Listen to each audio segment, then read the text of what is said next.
प्यारे बच्चों और मित्रों नमस्कार। हायर मैथमेटिक्स के इस वीडियो लेक्चर में मैं आपका स्वागत करता हूं और आज के इस वीडियो लेक्चर में हम लोग नए टॉपिक के ऊपर बात करेंगे। पिछले दिनों हम लोगों ने न्यूमेरिकल इंटीग्रेशन के लगभग सभी टॉपिक्स के ऊपर डिटेल डिस्कशन किया, बहुत सारे क्वेश्चंस किए, बहुत सारे मैथड्स को समझा और उम्मीद करता हूं कि आप सभी ने उन सब टॉपिक्स को अच्छे से पढ़ लिया होगा और प्रैक्टिस कर ली होगी। अगर प्रैक्टिस नहीं करिए तो कर लेना, अदरवाइज पेपर में सब भूल जाओगे। मैथमेटिक्स के साथ यही सबसे बड़ा जिसे कहें कि धोखा होता है। ठीक, ये एक ऐसा टॉपिक है कि अगर प्रैक्टिस नहीं किया तो आप सब भूल जाओगे। क्लियर है ना विद्यार्थियों? आज हम लोग एक नया टॉपिक शुरू करने वाले हैं जिसका नाम है numerical solution of simultaneous algebraic equation. ठीक, तो सबसे पहले इस टॉपिक को ही समझिएगा कि क्या मतलब है इसका, है ना। Numerical solution, you better know कि आप न्यूमेरिकल मेथड्स को यूज करने वाले हो सॉल्व करने के लिए। जो ट्रेडिशनल मेथड्स होती हैं वेरिएबल की वैल्यू फाइंड करने के लिए, उनका आप इस्तेमाल नहीं करने वाले हो। नाउ साइमल्टेनियस अलजेब्रिक इक्वेशन, तो साइमल्टेनियस को भी आपको पता है कि आपको एक से ज्यादा वेरिएबल मिलेंगे और एक से ज्यादा इक्वेशंस मिलेंगी, that is called simultaneous. Algebraic मतलब उनमें साइन कॉस टेन लॉग, ये जो भी नॉन अलजेब्रिक फंक्शंस होते हैं ये नहीं होंगे, केवल एक्स वाई जेड वेरिएबल होंगे। और ये सारी की सारी जो इक्वेशन है साइमल्टेनियस अलजेब्रिक लीनियर इक्वेशंस के फॉर्म में रहेंगी। ये एक वर्ड और मैं यहां पर ऐड कर देता हूं, ये सारी की सारी लीनियर इक्वेशंस रहेंगी, नॉन लीनियर इक्वेशंस नहीं रहेंगी।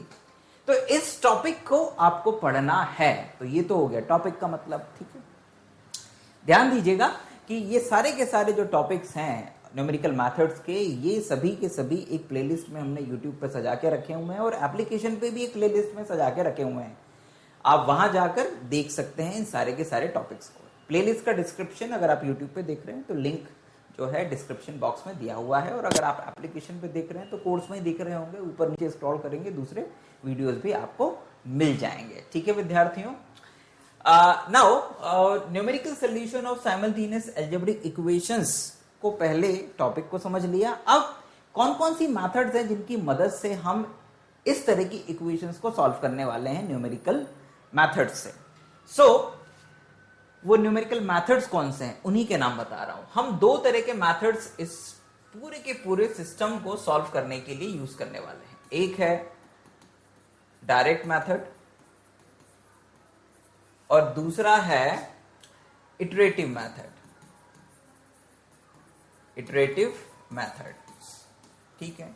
अब डायरेक्ट मेथड वो मेथड जिनकी मदद से हम डायरेक्ट एक्स वाई जेड की वैल्यूज को निकालेंगे।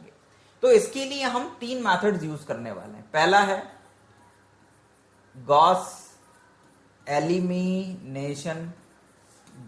एलिमिनेशन मेथड, ठीक है।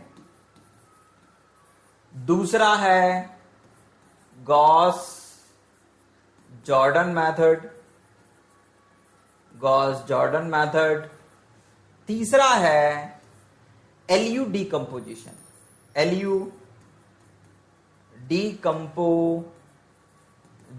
मेथड। इसको कई बार जो है विद्यार्थियों दूसरे नामों से भी जाना जाता है, जिसको ट्रायंगुलर मेथड भी हम लोग कहते हैं। ट्राइएंगुलर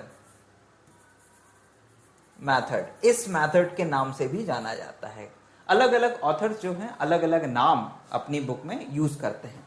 तो एलयू डीकंपोजिशन, ठीक, या ट्रायंगुलर मेथड, ये तीन ऐसे मेथड्स हैं जो डायरेक्ट मेथड की कैटेगरी में आते हैं। अब आप कहेंगे डायरेक्ट मेथड क्या होता है? डायरेक्ट मेथड का मतलब होता है कि इन मेथड्स को जब हम इस system of simultaneous linear algebraic equations के ऊपर अप्लाई करेंगे तो हमें एक्स वाई जेड की जो वैल्यूज हैं या जो भी वेरिएबल्स होंगे, सामान्यतः एक्स वाई जेड लेते हैं, या कोई और भी ज्यादा वेरिएबल हुए तो उन सभी की जो वैल्यूज हैं वो डायरेक्ट हमारे पास में आएंगी। मतलब एक्स की क्या है, वाई की क्या है, जेड की क्या है, ठीक है, वो डायरेक्ट वैल्यूज आपको मिलेंगे। अब आता है इटरेटिव मेथड्स। क्या होता है इटरेटिव मेथड्स बच्चों? वो होती है जिसमें आप अपने जो सोल्यूशन हैं यानी एक्स वाई जेड की जो वैल्यू हैं उनको स्टेप बाय स्टेप और एक्यूरेट करते जाते हैं। मतलब पहली बार में आपके पास में जो वैल्यूज आती हैं उनको आप और रेक्टिफाई करते हो या और मॉडिफाइड करते हो, एक्यूरेट करते जाते हो, और लास्ट में भी आपके पास जो वैल्यू आती है वो मोस्ट अप्रोक्सीमेट वैल्यू होती है, एग्जैक्ट वैल्यू नहीं होती है। तो ऐसी जो मेथड्स होती हैं उनको इटरेटिव मेथड्स कहते हैं। अब कौन कौन सी मेथड्स हैं जो इस कैटेगरी में आती हैं? तो इटरेटिव मेथड्स में जो पहली मेथड है उसका नाम है गॉस जेकोबी मेथड। गॉस जेकोबी मेथड ये एक इटरेटिव मेथड है न्यूमेरिकली सॉल्व करने की। किसको? सिस्टम ऑफ लीनियर इक्वेशंस को, राइट।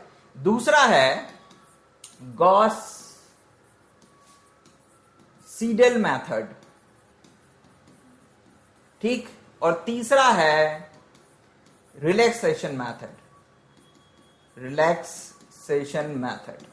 तो ये कुल मिला के विद्यार्थियों दोनों ही जो पढ़ रहे हैं तराजू के मैथड्स के, उनमें 3-3 मैथड्स हैं जिनको हमको पढ़ना है। कुल मिला के 6 मैथड्स हैं जिनकी मदद से हम लोग साइमल्टेनियस लीनियर अलजेब्रिक इक्वेशंस को क्या करने वाले हैं? सॉल्व करने वाले हैं। अब इन मैथड्स को हम लोग बारी बारी से पढ़ेंगे, समझेंगे। सबसे पहले किसी भी मैथड का वर्किंग रूल समझा जाएगा और फिर उसके बाद में उस मैथड के जो न्यूमेरिकल क्वेश्चंस हैं उनको हम लोग करेंगे। लेकिन हमारी जो गॉस एलिमिनेशन मेथड है, जिसको कि हम लोग पहली बार मतलब पहला जो मेथड है जिसको हम लोग शुरू करेंगे, है ना, सबसे पहले इधर से शुरू करेंगे डायरेक्ट मेथड्स और फिर उसके बाद में इटरेटिव मेथड्स के ऊपर आएंगे। तो ये जो गॉस एलिमिनेशन है इसको हम लोग नेक्स्ट लेक्चर में शुरू करेंगे और ये केवल एक इंट्रोडक्शन था कि साइमल्टेनियस लीनियर अलजेब्रिक इक्वेशंस को हम लोग न्यूमेरिकली जो सॉल्व करने वाले हैं उसका क्या मीनिंग है, कौन कौन सी मैथड्स हैं, कितने टाइप की मैथड्स हैं और हर टाइप में कितने मैथड्स हैं जो हम लोगों को पढ़ने हैं। उम्मीद करता हूं कि ये जो छोटा सा इंट्रोडक्शन है 2 से 3 मिनट का था, आप लोगों के लिए लाभदायक रहेगा, ठीक। पेपर के पॉइंट ऑफ व्यू से अगर मैं कहूं, ठीक है, थोड़ा सा ब्रेक करूंगा खत्म करने से पहले। पेपर के पॉइंट ऑफ व्यू से अगर कहूं कि कौन से मैथड्स इस टॉपिक के लिए इंपॉर्टेंट है, मतलब 6 मैथड्स है ना और काम एक ही कर रहे हो आप, तो कौन से मैथड्स हैं जिनसे ज्यादा क्वेश्चंस पूछने की संभावना रहती है? तो मेरा जवाब है कि यहां से आप एलयू डीकंपोजिशन को जरूर करिएगा, ठीक है ना, और गॉस जॉर्डन और गॉस अलजेब्रिक को किसी एक को भी अगर समझ लिया ना तो दूसरा अपने आप आ जाएगा। तो मतलब यहां पर तीनों मेथड आपको अपने आप प्रिपेयर हो जाने हैं, ठीक। यहां पर बच्चों इटरेशन जो इटरेटिव मेथड्स हैं उनमें गॉस सीडल सबसे इंपॉर्टेंट मेथड है, ये सबसे ज्यादा पेपर में पूछा जाता है। तो ये वाला मेथड तो आपको करना ही है, छोड़ना नहीं है। समय बचे तो बाकी 2 पर ध्यान दे सकते हो लेकिन इसको छोड़ना ही नहीं है। और यहां पर एलयू डीकंपोजिशन जरूर करना है और गॉस एलिमिनेशन जो है उसको जरूर करना है। इसको कर लिया तो गॉस जॉर्डन अपने आप बन जाएगा। ये जब आप पढ़ोगे ना इन मेथड को आपको अपने आप समझ में आएगा कि दोनों में क्या चीज कॉमन है और क्या चीज डिफरेंट है। और इससे रिलेटेड चीजें जो हैं वो आपने पहले भी पढ़ चुकी हैं, इसलिए ये दोनों मेथड्स आपके लिए बहुत आसान रहेगी। तो मैंने आपको ये भी समझाया कि पेपर पॉइंट ऑफ व्यू से कौन से मेथड किस कैटेगरी के इंपॉर्टेंट है, आपको करने चाहिए।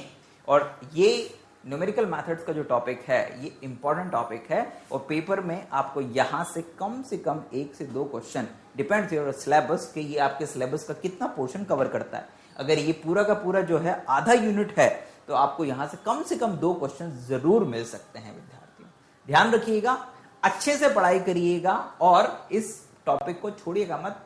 लॉलीपॉप क्वेश्चन टॉपिक है क्योंकि आसानी से कर पाओगे आप लोग। हम जल्दी नेक्स्ट वीडियो लेक्चर में गॉस एलिमिनेशन मेथड के साथ में आपके सामने उपस्थित होंगे। तब तक अपना ध्यान रखिए, खुश रहिए, है ना, माता पिता की खूब सेवा करिए, उनका मान सम्मान करिए, छोटे बच्चों को अच्छी अच्छी चीजें सिखाइए और अपनी पढ़ाई के ऊपर फोकस करिए। इधर उधर की बातों में ध्यान मत लगाइए, उसके लिए आगे की उम्र का इंतजार करिए। अभी अपने आप को ट्रेंड करिए अच्छी एक्टिविटीज से, अच्छी जिसे कहें एजुकेशन से, अच्छे नॉलेज से, ताकि ये आपका भविष्य सेटल कर सके, अच्छी जगह पर आपको पहुंचा सके, ठीक है।